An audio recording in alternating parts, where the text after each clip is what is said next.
Bienvenidos al vuelo del cometa. Estamos en la segunda parte de David Lynch y tenemos el día de hoy un invitado muy especial, a José Torres Criado de Turracinema, escritor, autor de la tira cómica Coaching para Esclavos. ¿Cómo estás, José? Un placer tenerte con nosotros. Bueno, el placer es mío estar aquí hablando de este gran director, ¿no? De sus películas, y estar aquí con vosotros. Ha sido, vamos, todo un honor que me hayáis invitado. A mí me encanta David Lynch, es uno de mis directores preferidos, lo voy a echar mucho de menos, porque casi que su muerte nos pilló un poco por sorpresa, porque hasta sus últimos meses yo no sabía ni que él estaba enfermo ya. Y bueno, muchísimas ganas de rendirle este homenaje a uno de los grandes creadores, ya no solo de cine. Él era pintor, bueno, tiene hasta unos discos grabados maravillosos de una música electrónica super marciana. Él hasta diseñaba muebles, ¿no? Y bueno, Sí. Y una alegría estar aquí con vosotros, hablando de él. Muchísimas gracias, José, por venir con nosotros. Bienvenido. Y somos también a Alberto Nieto, que va a ser nuestro Virgilio en esta segunda parte de David Lynch, de Ana Soriano, codirectora y experta en todo lo que sea Warhammer, como ha quedado demostrado en la previa antes de arrancar, y un humilde servidor, Álvaro Aparicio. Redes sociales, Vuelo del Cometa en todas partes y también en vuestros corazones. También podéis encontrarnos en Patreon y Telegram. El grupo está abierto, todos los enlaces en las descripciones de los programas, tanto en iVoox como en YouTube. Y antes de arrancar, tema importante, estamos en el 40º certamen de microrelatos, en el cual podéis participar entrando al Patreon. Las bases están publicadas en una publicación en abierto, en chinchetada al principio, y tenéis hasta el viernes 25 de abril para participar. Por supuesto, gracias a los nuevos mecenas que estáis apoyando el vuelo del cometa en iVoox. Y Obviamente. Diana, esto te lo dejo a ti. Esta movida te la dejo a ti porque es una cosa muy chula que nos ha llegado. Cuéntanos, ¿qué ha pasado aquí?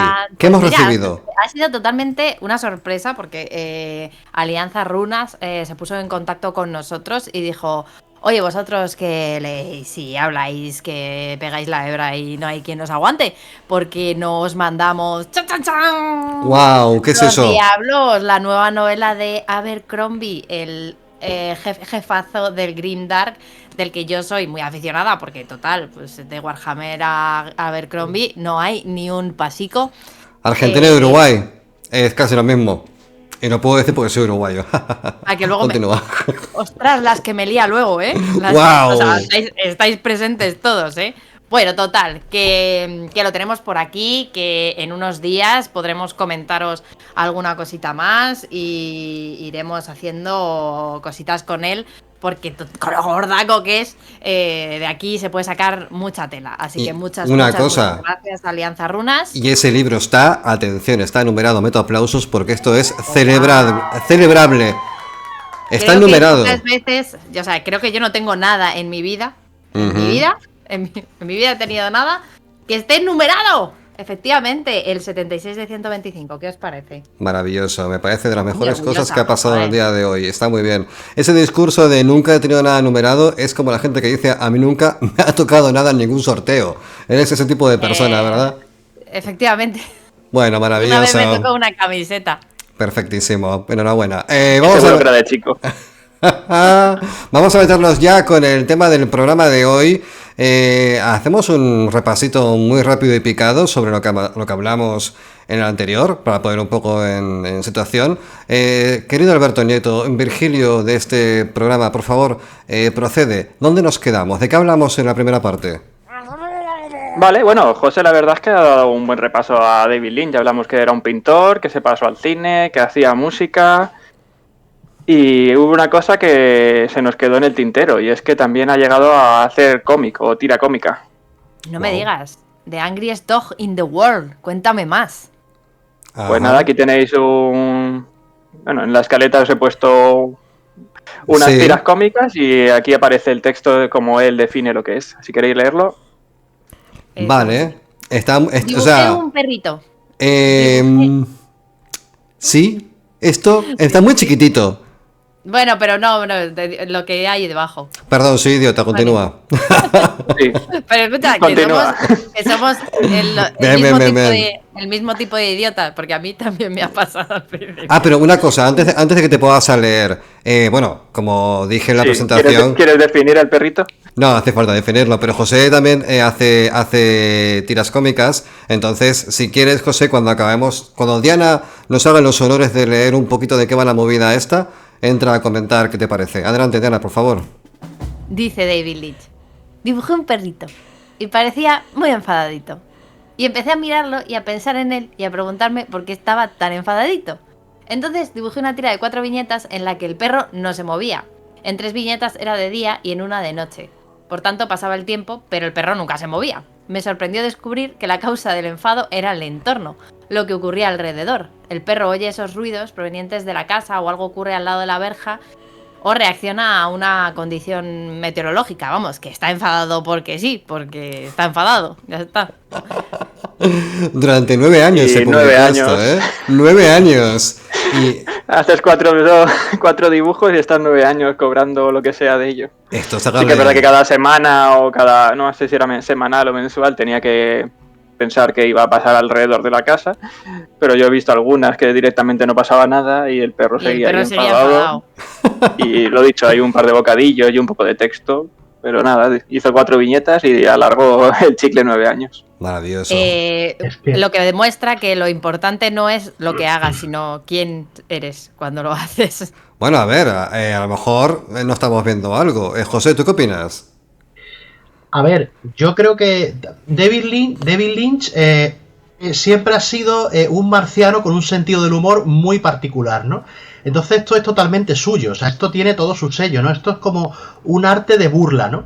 Yo no lo sabía que él había hecho tiras cómicas, pero y que había hecho este tipo de broma, ¿no? Pero la verdad es que me cuadra completamente lo que él hace, o sea, él se lo toma. De hecho, ahí tenemos incluso tiene esta parte de broma cuando en la segunda temporada de Twin Peaks decía de nos encontraremos justo dentro de tantos años y hubo una tercera temporada de Twin Peaks, ¿no? Esto es muy lynchiano, creo que esto es muy lynchiano, y no sé, me hace mucha gracia porque él tenía ese particular sentido del humor. Él para mí era como... me pasa mucho con Stephen King. Es gente que... O sea, Stephen King escribe cosas súper oscuras, violentas, de terror, de monstruos. David Lynch también trataba el lado más oscuro del ser humano, pero la verdad es que David Lynch para mí era muy ser de luz, porque después era un tío muy optimista y muy divertido. Stephen King pienso que le pasa igual, ¿no? Los comparo mucho. Sí, es como y la muy verdad es que me poquito. cuadra. Sí, porque después son personas, ¿no? Igual que pasa muchas veces al revés. Después ves a lo mejor a Hayao Miyazaki, que tiene una obra cookie, optimista tal, y después un tío que a veces parece que está depresivo, que parece que la vida le Eso cuesta. también le pasa a Junji Ito, que es como un Sí. tío súper ¡ay! Alegre y Sí. las mierdas de dónde te las sacas, macho. Sí, Sí. es verdad, tienes razón. Aprovechando que ha salido el término linchano, diré que está en el diccionario de Oxford desde 2018. Guapísimo. Pero Ole. claro, realmente solo lo definen como característico o que evoca o imita los films o trabajos televisivos del director estadounidense David Lynch. No entra en la definición exacta de qué sería lo linchano. Hay, pues eso, cada crítico, cada estudiante de cine lo define de una forma. Yo aquí he puesto que es una mezcla única de surrealismo, misterio y belleza perturbadora. Bueno, Me encanta la definición del linchiano de Alberto, por favor. respecto a lo Bueno, que no es mía, decía... lo he citado. A lo que decía José antes, es desde luego David Lynch es muy metanarrativo, porque tanto el tema de la fecha, de nos veremos en X años, y también el tema de la propia viñeta cómica, que básicamente, si os las describo, es un perro siempre en la misma posición, y a partir de ahí contar una historia o una microhistoria, escapa muchas veces a la lógica estructural de una historia que buscas encontrar cuando enciendes la tele. De hecho, estaba el otro día investigando, no sé si en Netflix aún está el mediometraje, porque no es exactamente un corto, dura 19 minutos o 17, no me acuerdo, que está David Lynch hablando con el monete, que es una de las cosas más raras, sí, que pasó en Netflix. Es como que pasó por debajo de todo, o sea, eso fue una cosa maravillosa que se coló ahí y la gente vio un monete y dijo, voy a darle al play. Me gustaría saber la retención que tuvo ese mediometraje, el porcentaje de retención de los millones de clics y de gente diciendo, no tío, ¿qué es esto? Maravilloso, es lo que tiene no saber a dónde vas. David Lynch, damas y caballeros. Vamos a retomar un poco el tema de su estilo, ¿no, Alberto? Sí, hablamos de que su narrativa era eminentemente visual y que David Lynch tiene un problema a la hora de relacionarse con el propio lenguaje, igual que lo tenían otros directores como pueden ser Kubrick o Hitchcock o Nicolas Winding Refn. Ya cuando empezaba con su trabajo como artista, tanto su exmujer Peggy Lynch como Isabella Rossellini decían que a él le costaba mucho explicarse sobre sus propios cuadros o sobre su propia obra, y eso es algo que por su trabajo tenía que hacer. Aquí tengo una cita de Peggy Lynch, si quieres leerla, Diana. La voy a leer como un poco enfadada, porque Peggy tenía que estar hasta el moño ya de David. La pobre. David tenía serias dificultades para expresarse acerca de su obra, algo a lo que le obligaba su trabajo como artista. En aquella época solía ayudarse mucho de los gestos y movimientos de las manos, lo que continúa caracterizándole su habilidad expresiva, o bien de la producción de sonidos, sobre todo de viento. Y luego está esta frase esta frase es de Lynch. Él decía, cuando se habla de algo, una cosa grande se convierte en pequeña. Wow, bonito. Qué bonito. Sí. Vamos ya al tema de atmósferas, personajes, autor inclasificable. Aquí tienes un montón de conceptos muy interesantes, Alberto, desarrollalos, porfa. Vale, cierto es que es muy difícil de encuadrar. Ya hemos dicho que es un director complicado y que ha tocado muchos temas, desde el surrealismo, el cine experimental con sus cortos o Cabeza borradora, ha llegado a acercarse el realismo con El hombre elefante o Una historia verdadera. Y aquí vamos a desmenuzar un poquito, porque también tenemos ciencia ficción dentro de su obra, ya no solo por Dune, que al final fue un encargo, pero al inicio de Cabeza borradora vemos a un ser que vive en el espacio, que es el que observa todo lo que ocurre. Y no hay que olvidar que en Twin Peaks, tanto en las primeras temporadas como sobre todo en la temporada 3, con el mítico capítulo 8 de Got Alive, se habla constantemente de fuerzas extraterrestres, avistamientos, ufología o algo que hay más allá. Ok, una cosa que no hemos dicho en la primera parte, y creo que ahora que somos 4 ya lo podemos comentar antes de continuar, es la película favorita de David Lynch. Vamos a empezar por nuestro querido invitado, José. ¿Cuál es tu película favorita de David Lynch? Bueno, película o capítulo de serie, ¿eh? O sea, encapsular una sola unidad de Lynch que ames. Tengo un problema, ¿vale? Porque mi película preferida de David Lynch tal vez no sea tan lynchiana como otras, porque es El hombre elefante. Entonces voy a decir, mejor me voy a quedar con Cabeza borradora. Es la primera. Okay. Cabeza borradora creo que sintetiza perfectamente ya desde el principio lo que es lo lynchiano, lo que además habéis definido como lynchiano.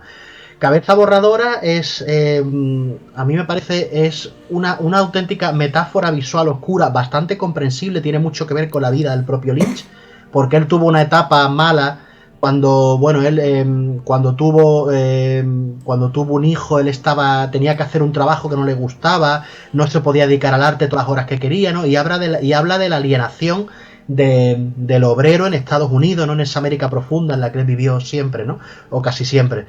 Bueno, él murió en Los Ángeles, no vivió siempre en la América profunda, pero la conocía muy bien. Y creo que Cabeza borradora sintetiza ya del principio perfectamente lo que es David Lynch.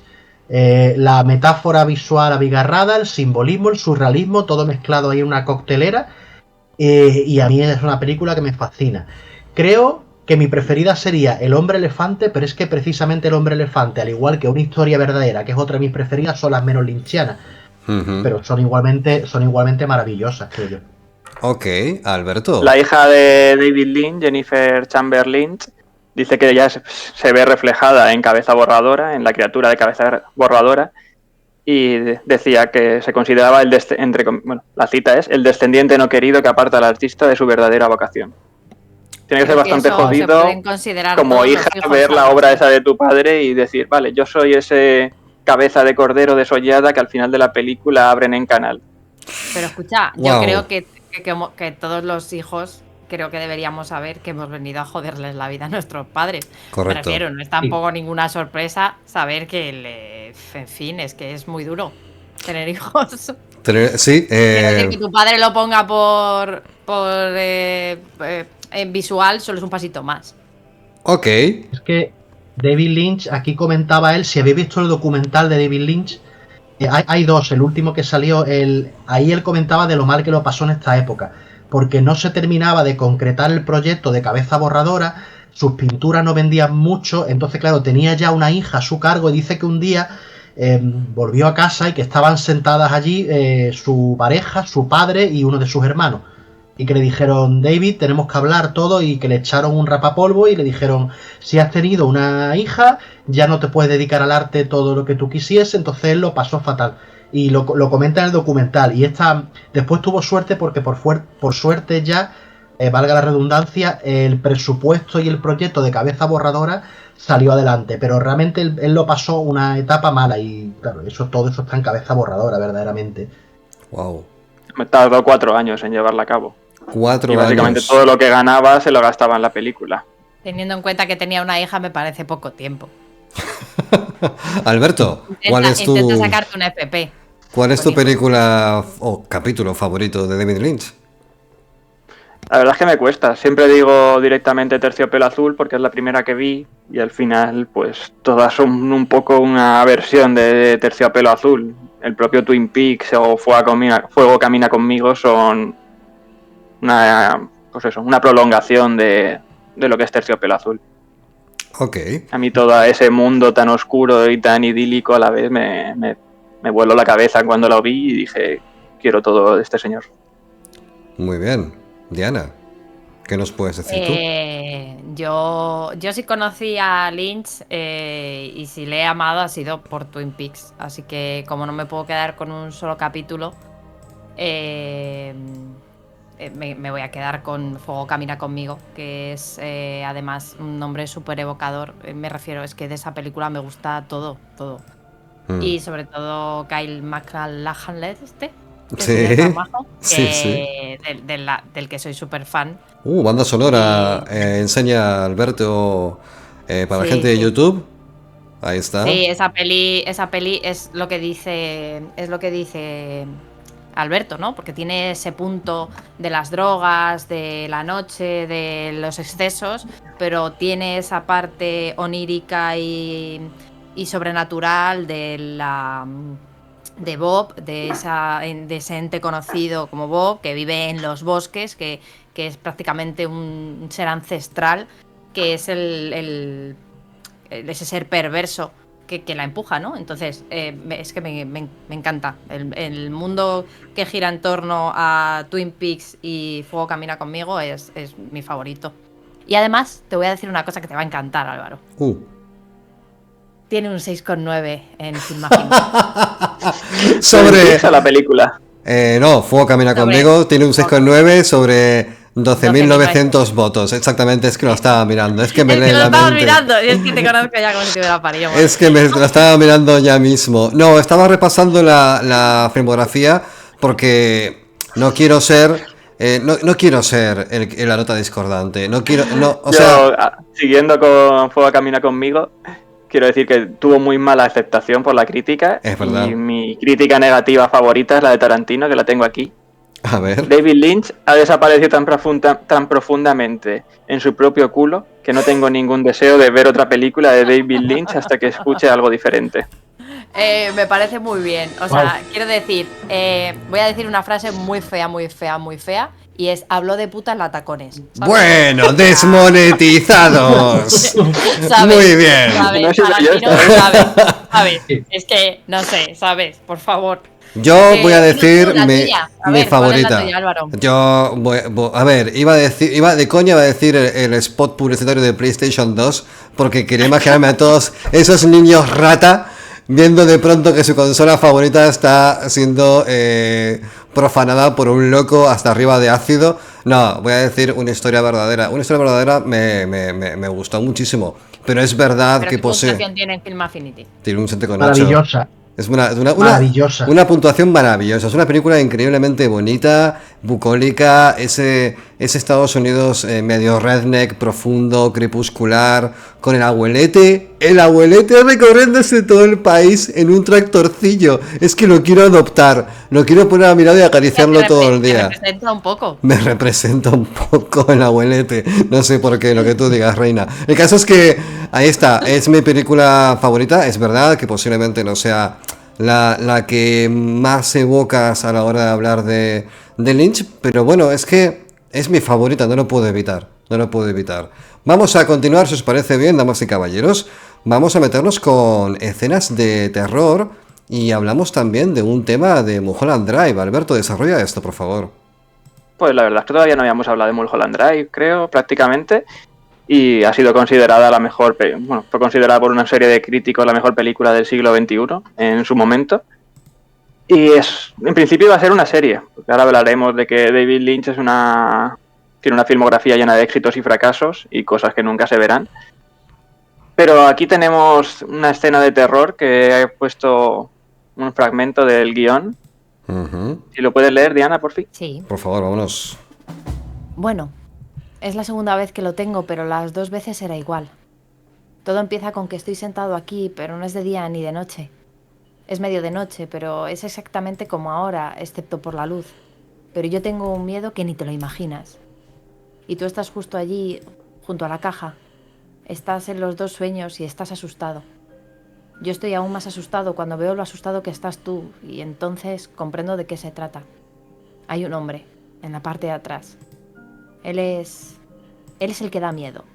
Puedo verle a través de la pared. Veo su cara. Y espero no volver a ver esa cara nunca fuera de un sueño. Buenísimo. Aquí en Mulholland Drive, David Lynch nos plantó una escena de terror que nos deja a todos Sí. descolocados completamente. Y totalmente Como fuera del lugar, porque no tiene ninguna pinta de la peli de Sí, no tiene pinta de ir de eso, y además lo que es David Lynch sobre todo es críptico. Ya hablamos de que el principio de Terciopelo Azul nos está indicando todo lo que va a ocurrir en Terciopelo Azul, y esta escena del mendigo en Mulholland Drive nos quiere decir que estamos dentro de un sueño, porque el chico cuenta aquí su sueño y el sueño Y acto seguido, sí. se cumple. Todo lo que está contando la película ocurre. es de hace 1000 años, o sea, si no la habéis visto, ir a verla, pero... Mulholland Drive, a día de hoy, solo por hacer el comentario disruptivo, voy a ver en qué plataformas está. Porque tenemos suerte, Creo que la vi, ahora que hemos sacado esto, y en Filmin Sí. acaban de plantar toda la filmografía de David Lynch, todo Twin Peaks, varios documentales y casi todos, los cortos más reseñables. Dios También bendiga a comentar Filmin, que el mendigo, sí, Dios bendiga a O sea, Filmin, de y ahí recordar la que puja. ¿Qué? En la puja de Filmin, ahí en la puja se lo dejó sí. todo. Sí. Ya no Yo habrá tengo nada, que ¿no? decir- Ya no habrá novedades este trimestre. Sí. Nada, decir que el mendigo de Mulholland Drive es la monja de las películas de James Wan. Wow. José. José, ¿qué vas a decir? Yo iba a comentar a mí la escena del mendigo, yo no me la esperaba cuando vi la película en su día con mis amigos y tal, no me la esperaba para nada. Y recuerdo que estaba la Coca-Cola que estaba bebiendo, ¿no? Se me subió por la nariz hasta el cerebro. Igual no era Coca-Cola. Pero sí, igual no era. Bueno, era Coca-Cola cero. Yo soy adicto a esa basura, sé que es muy mala porque yo no tomo café. Al contrario que Lynch, o sea, yo tomo Coca-Cola cero, que es la cafeína que yo tomo y tal. Pero es que se me subió y la eché medio por la boca, o sea, metí un repudio, ¿Viaje? Un viaje, pero recuerdo que mis amigos igual, que fue como de madre mía, y me acuerdo que es que me eché toda la Coca-Cola en la camisa, ¿vale? O sea, fue como de madre mía. Y creo que es una escena inolvidable, o sea, es que es... y Mulholland Drive también me parece una de sus películas preferidas. Es una película además creo que como Carretera Perdida, es muy metafórica, muy oscura, pero realmente sabe de lo que te está hablando en general, que es de ese Hollywood podrido, ¿no? Bueno, por cierto, hablando de Hollywood podrido, me voy un poco por la primera salida de la rotonda. La serie de Seth Rogen, que está ahora en Apple TV, la de Studio, es buenísima. O sea, el cine, o sea, no me los voy a dar de nada, pero la poquita introducción que tuve en el mundo del cine es eso. O sea, de verdad, buenísima la serie. Alberto, tienes aquí Temas de violencia, es un tema que a mí me flipa, nos flipa a todos. ¿De qué va esto? Nicolas Cage, además, Dios mío, ¿qué fantasía es esta? Sí, claro, David Lynch no rehúsa mostrar la violencia y tenemos el inicio de Corazón Salvaje a Nicolas Cage reventando con sus propias manos una cabeza contra una pared. También tenemos escenas de erotismo perverso, sobre todo en Blue Velvet, pues las violaciones de Dorothy, el acoso que sufre Jeffrey, que no sabemos si lo llegan también a violar después del encuentro con Frank. También tenemos en Corazón Salvaje la escena de Bobby Peru masturbando a Lula en el motel, o en la propia Mulholland Drive, la escena en la que está Naomi Watts masturbándose y llorando a la vez, que son escenas de un erotismo perverso que es casi antierótico, y es que te ponen los pelos de punta y te dejan una sensación tan incómoda que es que solo puede definirse como linchianas. Y pues, otra cosa que también acompaña mucho a sus películas son unas tramas detectivescas o mafiosas, muchas veces muy próximas al neo-noir. Twin Peaks, de hecho, a veces se nos olvida que estamos en una investigación del caso de quién mató a Laura Palmer. Pasan tantas cosas que se nos va olvidando a veces. De Carretera hecho, Perdida o la Mulholland Drive o Blue Velvet, investigaciones, la mayoría. Sobre Twin Peaks hay un videojuego que salió hace, yo creo que más de 10 años, puede que incluso 15, que estaba para PlayStation 3 o 4, me atrevería a decir, fue hace mucho. Deadly Premonition, que tuvo una segunda parte. Es un videojuego que o sea, tú lo veías y era intencionadamente un homenaje calco total a todo lo que era Twin Peaks. De hecho, el videojuego proponía, era como un GTA pero mal hecho, con bajo presupuesto, una animación ortopédica, pero como estaba homenajeando la obra de Lynch, que por cierto, yo no sé si Lynch alguna vez tuvo capacidad de ver que esto existía, porque creo que le pillaba lejos de su área creativa,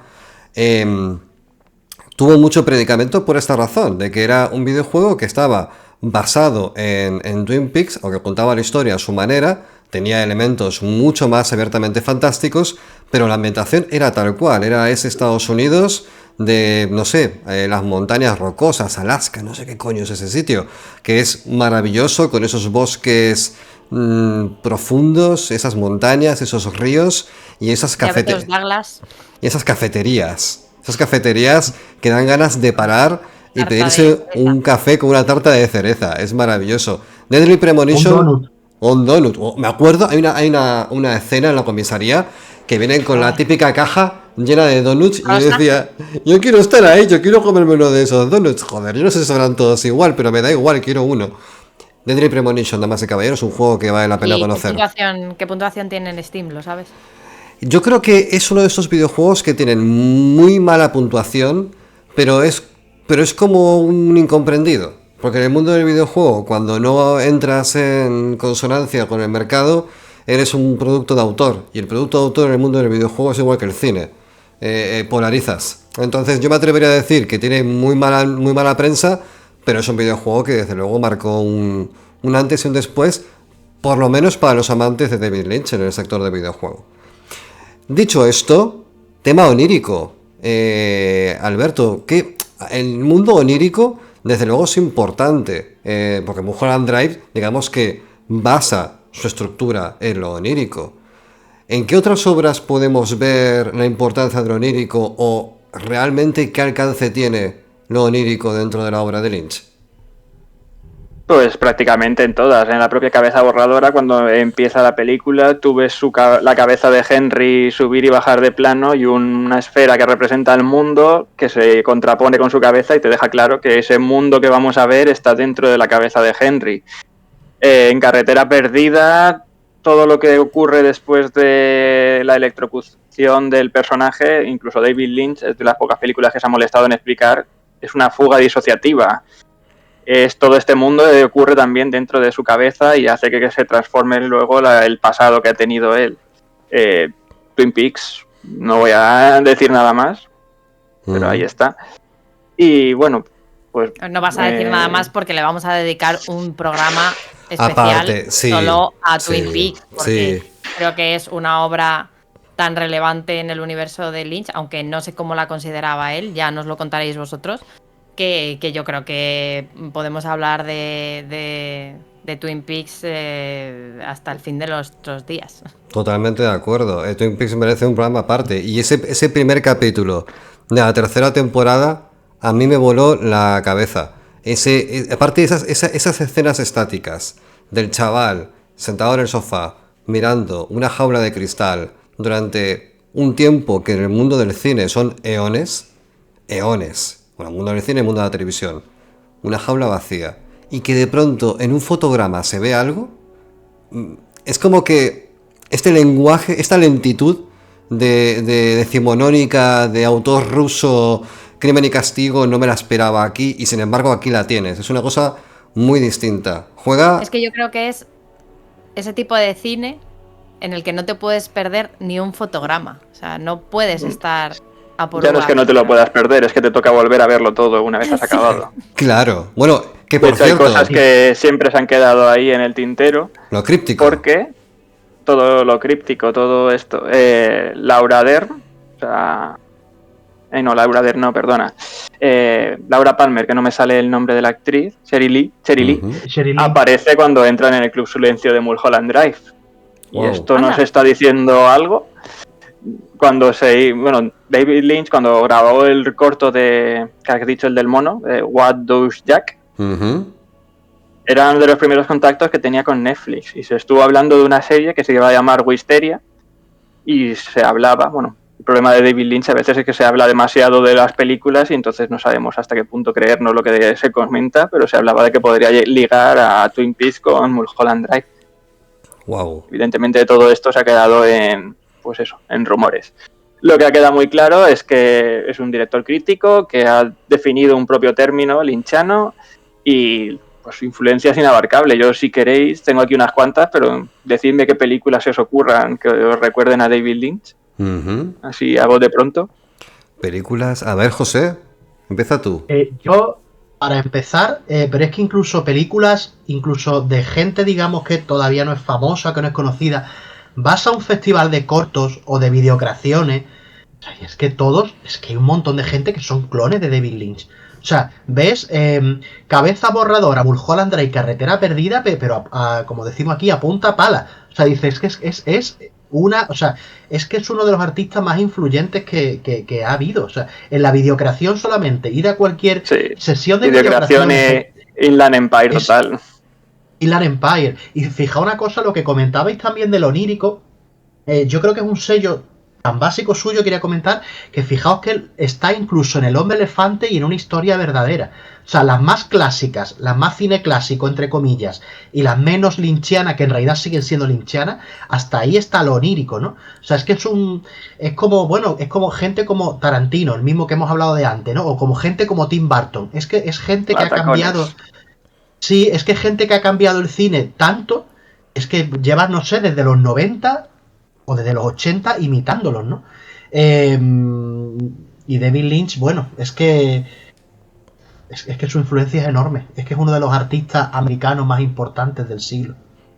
Pienso. Yo lo que voy a decir es una profanidad absoluta, porque no caigo en la cuenta ahora mismo de películas que sean muy referenciales, o sea, al margen de las que tenéis aquí apuntadas, que creo que son manifiestas, pero a lo mejor lo más parecido que me puedo encontrar en algún momento, y no tiene mucha relación, a lo mejor un Gus Van Sant o un Lars von Trier en algún punto pueden caer en esa búsqueda de la emisión autoral, pero van por caminos muy diferentes, o sea, son muy distintos, pero a lo mejor es esa sensación que te puede provocar. O un Haneke, a lo mejor, pero Haneke es mucho más estructural. No se deja llevar por lo lírico o por lo simplemente simbólico.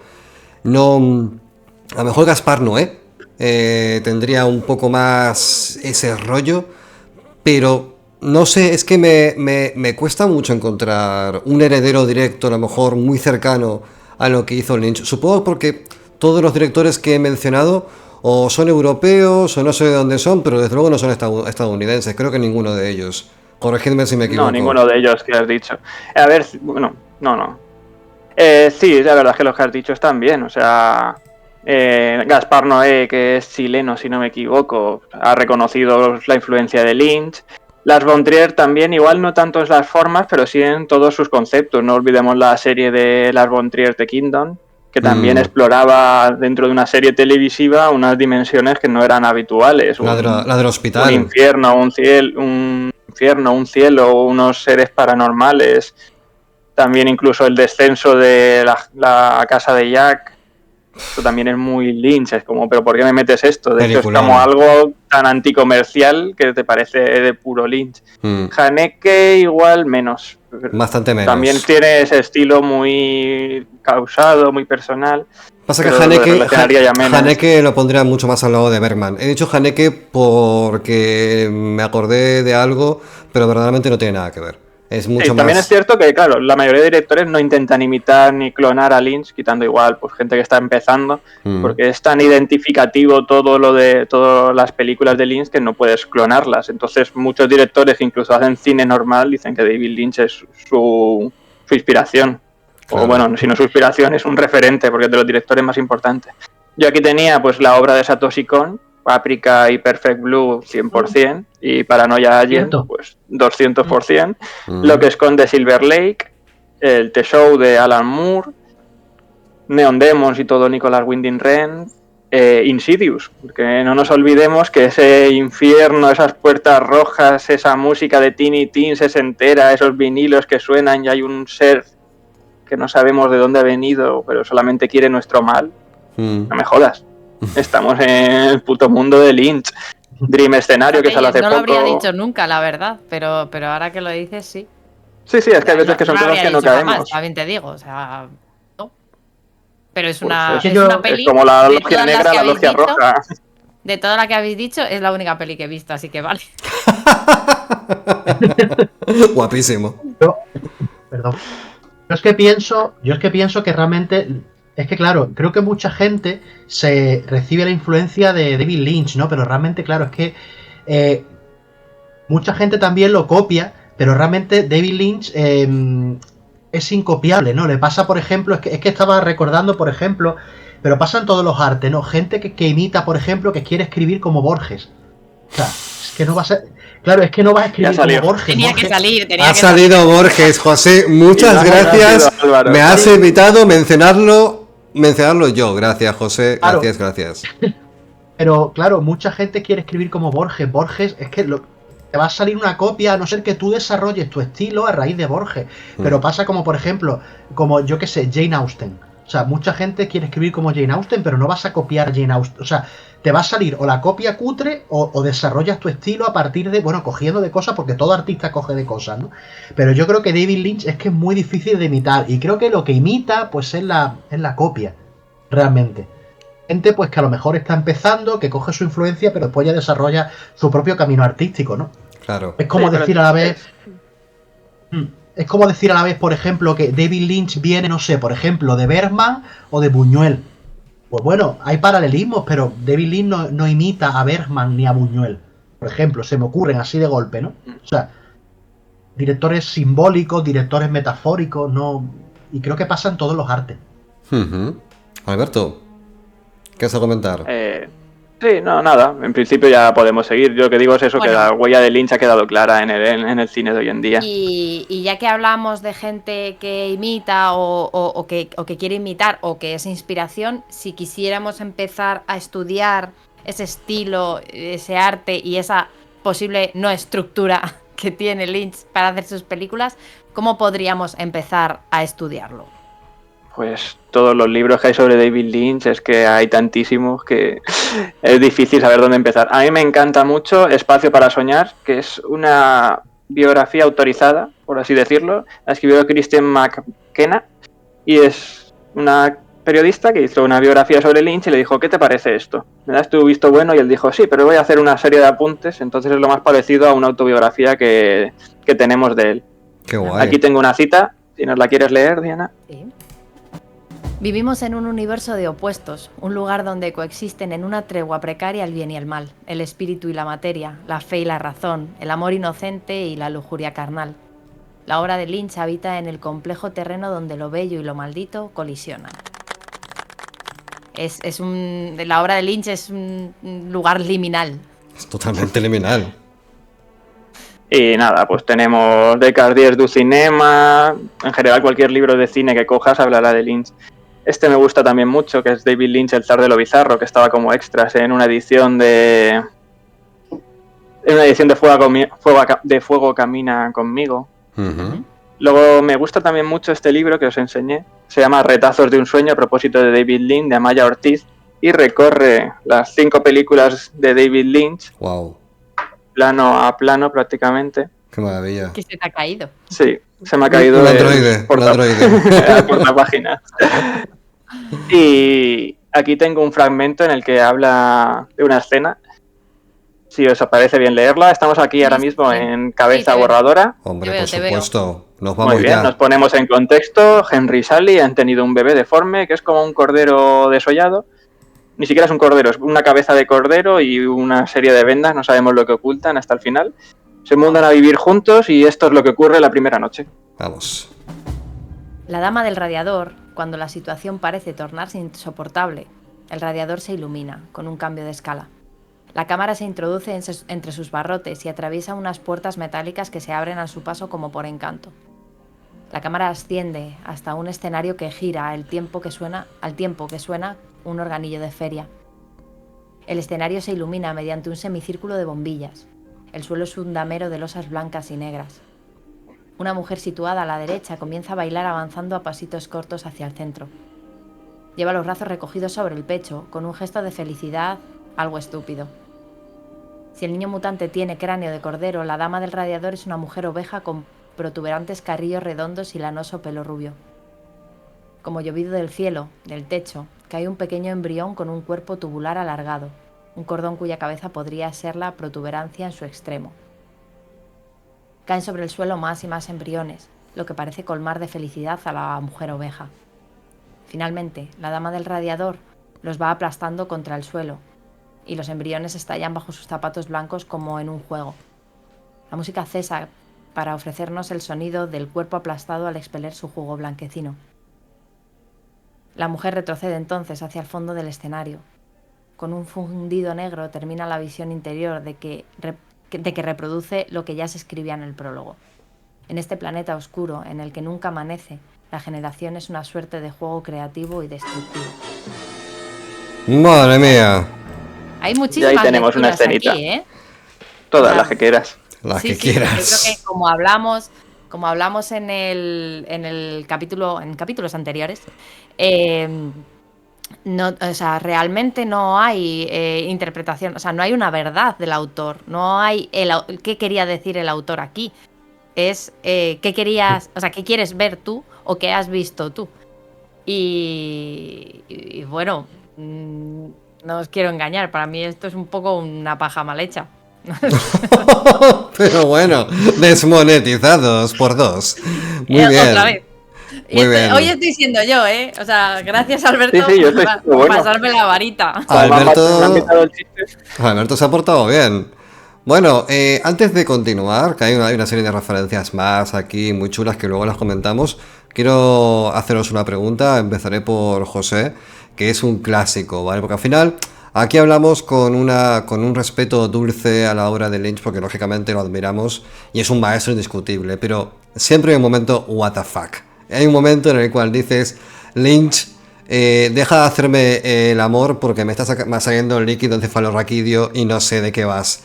Entonces, José, dentro de la filmografía de Lynch, ¿cuál es ese momento what the fuck que te acuerdas, que dices, oh Dios mío, que acabo de ver, no entiendo nada, quizás deba verlo de nuevo? Quizás. ¿Recuerdas? Pues mira, volviendo, el puñetero mendigo de Mulholland Drive. O sea, es que eso, volviendo ahí, ¿no? Es que eso, creo que esa es tan traumática y tan icónica. Creo que es que representa perfectamente lo que es David Lynch. Pero, por ejemplo, de esa hemos hablado ya, también cogería el inicio pues, de Terciopelo Azul. Pueblito americano, de la América profunda, idílico, bonito, los bomberos saludando, la gente regando el césped, casitas preciosas y una oreja. O sea, pues toma. O sea, esa es la América profunda, chunga y oculta, ¿no? Pues a lo mejor cogería ese, ¿no? Creo. Y el del mendigo. Pero bueno, como el mendigo hemos hablado, ¿no? Pues creo que cogería ese. El inicio de Terciopelo Azul. Ok. Alberto. Pues ya que no hemos hablado mucho de ella, Inland Empire es Inland un Empire. constante what the fuck. Sobre todo la parte de Rabbids, la parte, bueno, Inland Empire, para quien no la conozca, es la última película que hizo David Lynch. Fue en una época en la que se estaba dedicando al videoarte y él con su cámara empezaba a hacer cortos y hacía una serie de proyectos que tuvieron pues relativo éxito y al final dijo, pues todo esto me puede dar para hacer una película. Lo fue juntando en Inland Empire y se quedó pues un poco aberrante. Tiene momentos geniales porque hay cortos y escenas que son geniales, pero cierto es que como película son 3 horas bastante duras y a mí lo que siempre me ha encantado son los momentos de los conejos. Él, dentro de esos proyectos, tenía un proyecto que se llamaba Rabbids, que según él era una sitcom de conejos, que son humanos con cabezas gigantes de conejo, en un plano fijo y van ocurriendo cosas. Sí. Y se oyen risas de fondo y además el guión está como desestructurado, hacen una frase y la contestación aparece igual 5 minutos más tarde, pero los comentarios continúan. Eso ya nos y lo has eso es puesto uno de los momentos vez, ¿no? más what the fuck. ¿Cómo? Eso nos lo has puesto alguna vez, porque yo por mí misma no lo habré buscado. Seguro que es culpa de Alberto, seguro. ¿Cabe la posibilidad de que Rabbids, esta especie de sitcom, sea un juego? Es que no sé dónde escuché esto. Que él, digamos que tenía como todo el guión desestructurado. Sí, él hizo... Y empezó a jugar... como el estilo este que hacía Burroughs, de copy... ¿Cómo se llama? Exacto. Sí. Yo creo que que no era copy-paste, copy and cut o algo así. Que lo que le pasó es que se le cayó al suelo el guión, probablemente. Hombre... Y lo escribía en hojas muy finitas. A ver, sí, sobre William Burroughs tenemos un tríptico maravilloso sobre su vida y su obra. Era un señor muy complejo y nuestro amigo Carlos Rubio, que nos hace de guía a través de sobre su vida, ahí lo explica de categoría. ¿Lo tenéis? Ahí va con una pala el hombre quitándonos las cosas para que podamos pasar los demás. Sí, Carlos Rubio fue muy valiente. En el momento del almuerzo desnudo, ahí hubo mucha movida. Bueno, Diana, ¿cuál fue tu momento what the fuck con David Lynch? Pues mira, yo como voy a piñón fijo, y es verdad que he visto otras pelis de Lynch, pero yo lo que más he tocado ha sido todo el universo de Twin Peaks. En la tercera película, o sea, en la tercera temporada de la serie, hay un tema que a mí me voló la cabeza y tenía que estar súper pendiente de esa parte. Yo me disocio bastante de la tele, porque no puedo estar haciendo una sola cosa a la vez. Entonces, esa serie me obligaba. Y es que, como este señor es tan... O sea, como David Lynch era tan mega fan, y este otro también mega fan de David Lynch, de Kyle MacLachlan, no sé nunca pronunciarlo. Bien, persevera. Como era tan fan... Yo lo sé. ¿Cómo se pronuncia? Dime. Se pronuncia Kyle MacLachlan. Wow. Maravilloso. MacLachlan. De verdad, lo buscó. Si no hay ninguna letra Navarro, que se parezca. Sí, pero no sé por qué, pero lo buscó Oscar Navarro de Amity Island Podcast, que es que hizo un especial conmigo, que lo hicimos en Turracinema también, de David Lynch, repasando la filmografía, y él me dijo, es Kyle MacLachlan, lo he buscado. Y no se me va a olvidar jamás, o sea, ningún parecido con la realidad. Sí, bueno, pues como es mega fan de Mike, no sale solo haciendo un personaje, Kyle MacLachlan, sale haciendo varios, entonces... me costaba, o sea, es verdad que es un buenísimo actor, qué gran actor, pero claro, yo decía, ¿y cuál es este? Necesito más contexto, entonces me tenía que volver para atrás para ver dónde había salido uno y dónde había salido otro, para de alguna manera poder empezar a atar los cabos. Sí, fue mi momento what the fuck, y me parece que es de los más lights que puede tener David Lynch. Bueno, está bien. Yo voy a contar el mío. Yo tenía 10 años. Era muy chiquitico. ¿Pero qué hacías tú viendo películas de David Lynch? Volvía de la calle, dejé la mochila, el cole, no sé cuánto, me puse a hacer los deberes, anochecía. Atardecer. Sobreimpreso. 1990. Y de pronto veo en la tele, mi familia se reúne ahí tal y cual, y me dicen, ven, que van a hacer una serie que a lo mejor te interesa. Digo, bueno, pues me dejo mis muñecos, mis historias. Y en un momento dado, después de N minutos de incomprensión absoluta, veo a un enano bailando, con un ritmo muy sandunguero, y hablando en un idioma que yo digo, papá, está mal la tele, ¿qué ha pasado? Estás roto, no tiene sentido. Que luego, tiempo después, viéndolo de nuevo, digo, es muy difícil transmitir lo incorpóreo y la inconsistencia lógica del sueño. O sea, pensadlo como creativos, como narradores. Meter en un sueño esas limitaciones propias, por ejemplo, de lo que cuesta mucho leer, si es que se puede leer, el tema del habla, que se puede tergiversar, que se transforma, el tema del espacio. O sea, Lynch tiene una capacidad muy profunda de terraformar todo lo aparentemente corpóreo y llevárselo a un área de lo raro donde claramente adquiere otra magnitud. No sé si incluso lo que ha dicho Diana, el tema de la identidad. Tú sueñas con alguien y no es esa persona, pero tú sabes que es esa persona. Eso es como que juega mucho TP3. Sí. Con Daddy, que es el Cooper, pero luego está el Cooper malo, pero luego está el Cooper dormido en la logia que está en el cuerpo de... y mil cosas así. Pero es increíble porque son como variables de entorno de un código de programación. O sea, es una figura que dentro contiene otra cosa, pero tu mente lo puede comprender. Claro, el espectador, que es un ente pasivo, tiene que asimilar esa información. Ahí está el desafío, ¿no? Al final toda obra espectatorial no es como un videojuego que te metes y participas en una obra espectatorial, tienes que asimilar la información. Y en el tema del sueño, con la distorsión del idioma y de cómo acaba habiendo una serie de símbolos, claro, tienes que darle sentido. Es complicado, es difícil. Con 10 años no me pidáis milagros, pero ese fue mi momento what the fuck. Fue maravilloso. Dicho esto, si quieres, Alberto, acaba con las referencias que tienes apuntadas de libros y avanzamos al siguiente tema. Sí, no voy a hablar más de los libros porque hemos dicho que Twin Peaks lo vamos a dejar aparte. Sí que lo que ha comentado José, hay muchos documentales, y ahora tenemos la suerte de tenerlos muchos de ellos en filming. Está el de Pretty as a Picture, que salió hace poco, que hablaba de los primeros años de David Lynch One. Uh-huh. Y luego pues en cada DVD DVD Blu-ray que te compres de David Lynch, pues puedes encontrarte o escenas eliminadas, a veces Los misterios del amor, por ejemplo, en Terciopelo azul, que es un documental sobre Blue Velvet.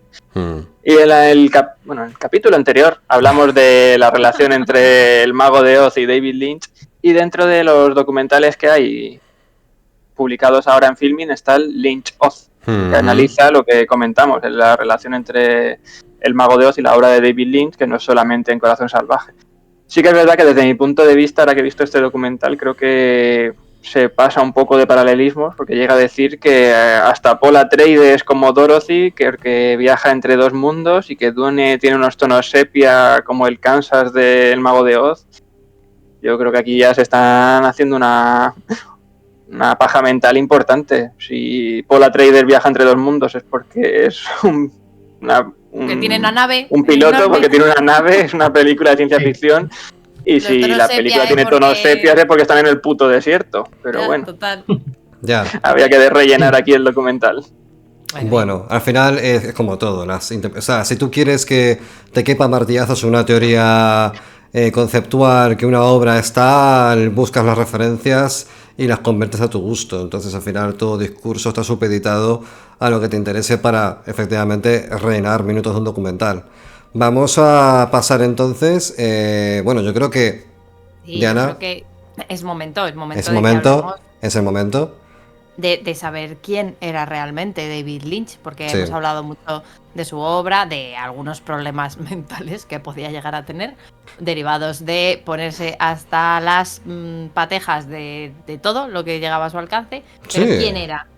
Había consumo de producto. Estudió arte en los 70, decía. Se había metido hasta lo que no era suyo. O sea, vale. Okay. Sí que es cierto que él llegó a decir que ha llegado a más intensidad con la meditación trascendental que con las drogas de diseño o con el resto de drogas que ha tomado. Habría que probar. No sé si lo hacía para que nadie probara las drogas y se apuntaran a su club de yoga. Bueno, cuéntame, Alberto, vamos a hablar de esa persona que era David Lynch, aparte del señor encantador que le escribía tweets a Trump. Pues la verdad es que hemos hablado bastante ya de él. Además, él le gusta mucho hablar de sí mismo, exponerse, y ya ha llegado a ser prácticamente un influencer. Estamos acostumbrados a verlo en sus propios canales, haciendo sus vídeos. Ha llegado a hacer una serie sobre él dando el tiempo que iba a hacer, o cocinando quinoa. Todo esto también salió por lo que comentábamos antes de Inland Empire. Él tenía un proyecto a principios de los 2000, cuando empezó el vídeo digital y internet. Él dijo, oye, pues de aquí yo puedo sacar pasta, y hizo su propia plataforma de streaming antes de que el streaming existiera, y hacía sus vídeos pues haciendo sus movidas y sus cortitos.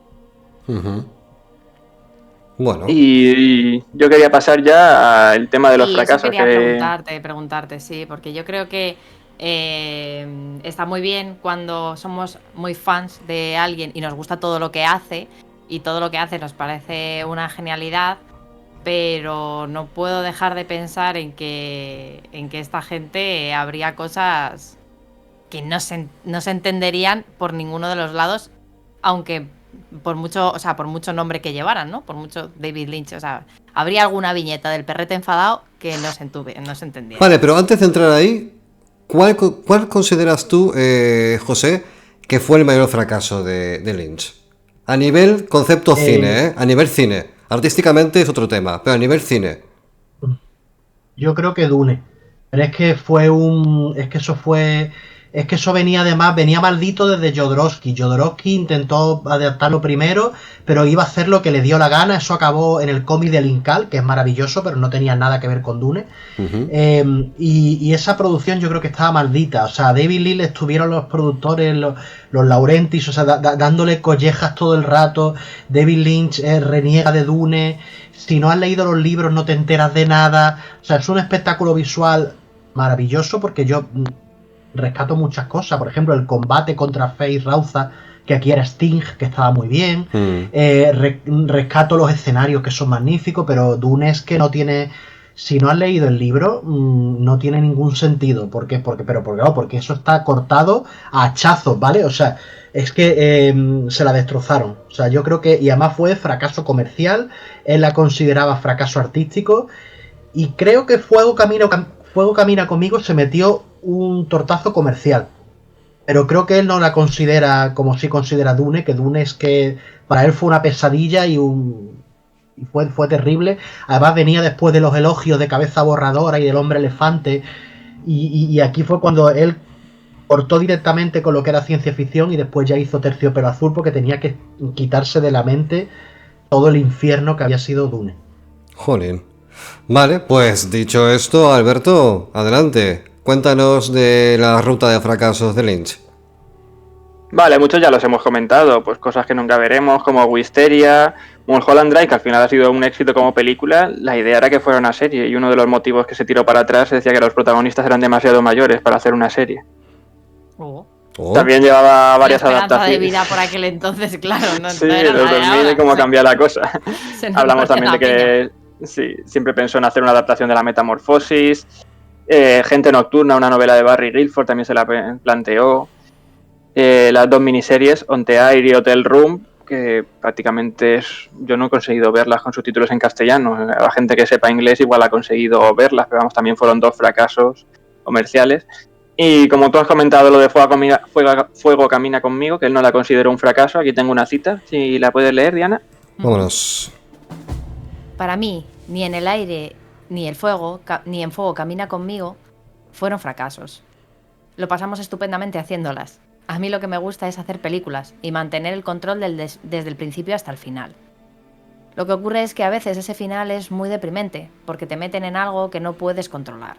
No sabes si el destino te sonreirá o no, pero si has hecho un buen trabajo, el fracaso no puede herirte.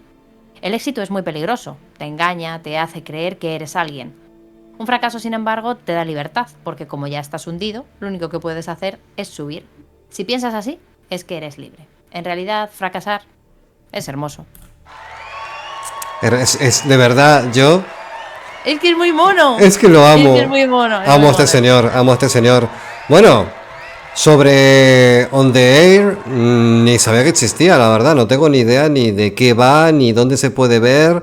Ya lo has dicho tú, que ni siquiera está subtitulada en español, pero me llama mucho la atención. Y Hotel Room, lo mismo, no tenía ni idea de que existía. A diferencia de ti, Alberto, y de José, que sí que habéis empollado bastante el tema, Diana y yo somos espectadores avanzados. Nos hemos quedado Yo ahí. me lo he empollado hasta el punto de que un día me senté y me vi, pues eso, todos los anuncios que tiene desde Gucci a PlayStation, y también me puse todos los videoclips que tiene tanto de sus propios temas como de Chris Isaac, X Japan, Movie, 99 o Rammstein. O sea, vinculado con Wow. Peña muy top, ¿eh? Top. Muy top. Sí, sí. Desde luego. Bueno, Sí, se llevaba con los O más sea, chungos como del de barrio. los últimos 4 están en la lista de reproducción de Álvaro. Hombre. Los de arriba no, pero los últimos 4 tiene todos. hombre, yo creo que están todos, ¿no? Bueno, menos Duran Duran. ¿No? está- ¿Y no tienes ninguno? ¿No? Yo creo que no. ¿Seguro? Bueno, Duran Duran me Yo- gusta, pero creo que no hay ninguno. Bueno, No. dejemos de hablar de mí. Vamos a hablar de los cortos, películas y series de David Lynch, aunque estamos en la hora ya de programa. No sé si decirte, Alberto, de vernos, y José también, estás más que invitado, en una siguiente vuelta de David Lynch, porque aunque es verdad que hemos hablado de un montón de películas y de series y de spots y de la vida de Lynch, etcétera, hemos ido como pequeñas hadas mágicas desperdigando los polvos del conocimiento de forma muy arbitraria. No hemos realmente aterrizado en serio ninguna de las películas de forma secuencial, como teníamos previsto hacer, porque una vez más, sin sorpresa para nadie, no nos llega la hora para meter toda esta información en un solo programa. ¿Qué hacemos, Alberto? Tú decides. Yo pegaría un acelerón porque todo esto sí que lo podemos decir por encima, porque de hecho de 6 hombres enfermos, de Six Men Getting Sick hablamos. Vámonos. De Alphabet pues también lo comentamos, cuando ganó dinero para el dinero que ganó con Six Men Getting Sick lo invirtió en el alfabeto, que es una pesadilla sobre el miedo al aprendizaje. ¿No? Fue lo que hizo que pintó la habitación de negro. La pinta la verdad. habitación de negro, Sí. de cabeza borradora, pues hemos hecho Venga, ya un está buen los análisis de varias escenas.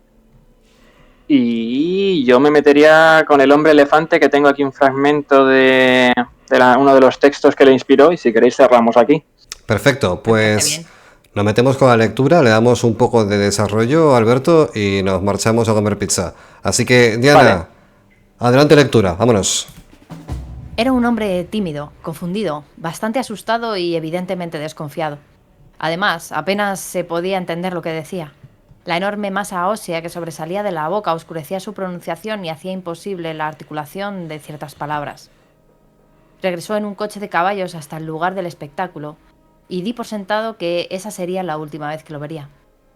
Supuse que Merrick era retrasado mental y que lo había sido desde su nacimiento.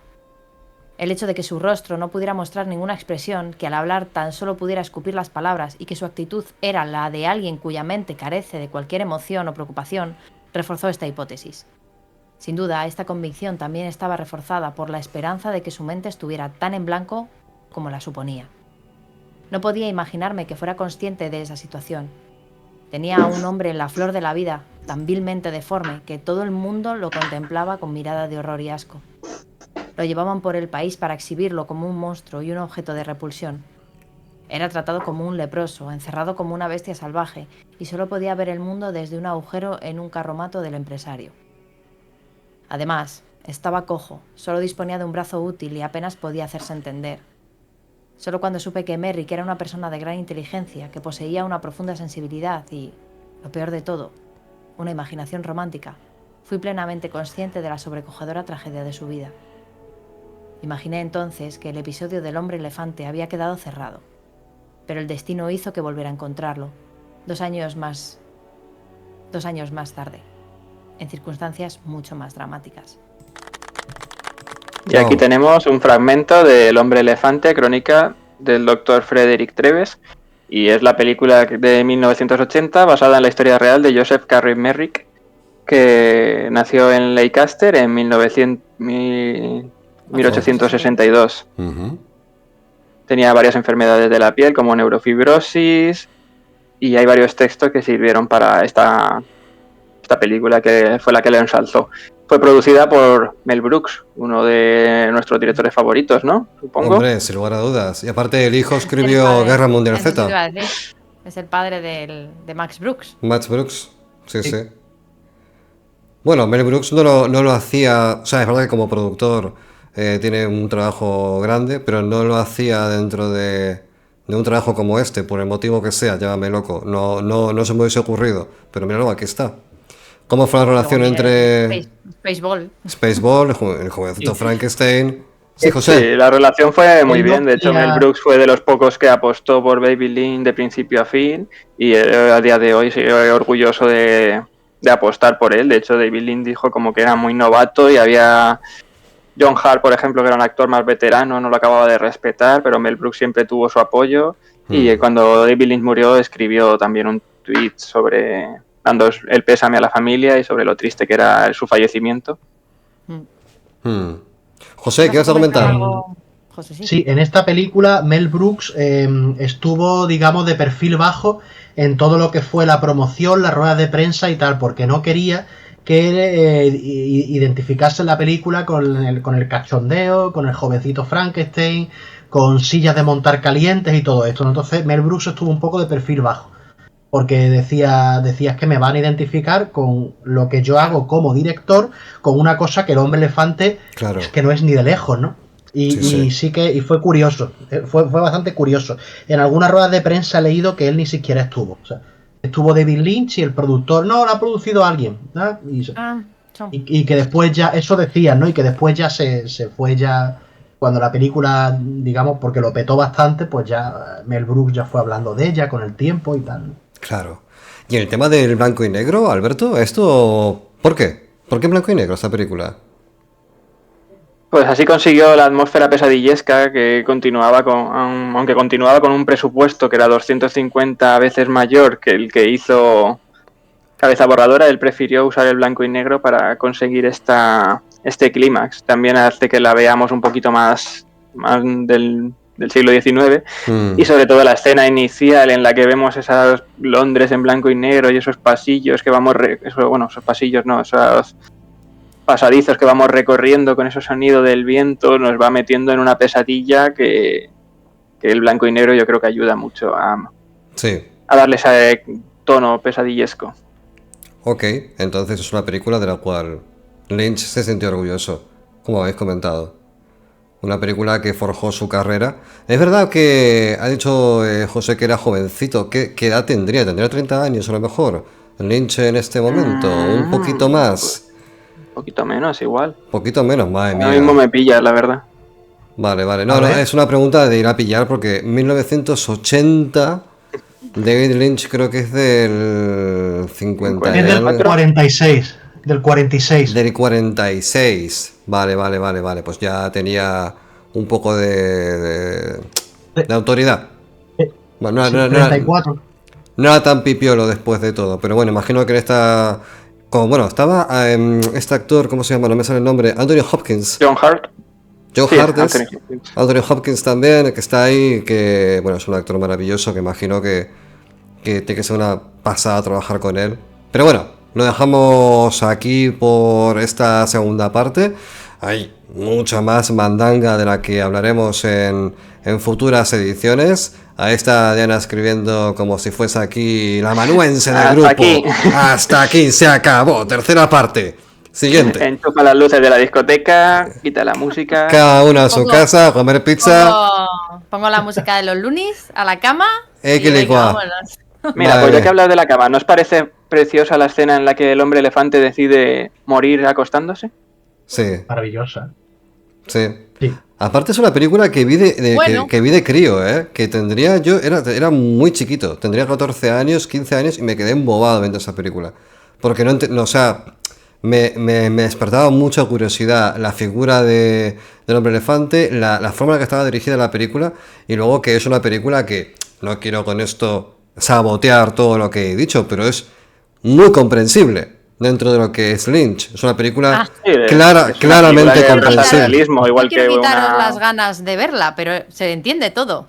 No, a ver, que no requiere un análisis de símbolos ni metáforas, que es una película que puedes ver con la mente relativamente con el autopilot y la vas a entender igual, porque está todo en la pantalla muy claro. Realista, tal cual. Es realista. Está basado en un hecho real. Claro, no hay nada que descifrar, que es un poco el encanto de Lynch por otra parte, Pero bueno, dicho esto, nos vamos a marchar ya. ¿Creéis que murió virgen el hombre elefante? Nos vamos a marchar ya porque ya son horas. Creo que sí. Probablemente. Yo creo que sí.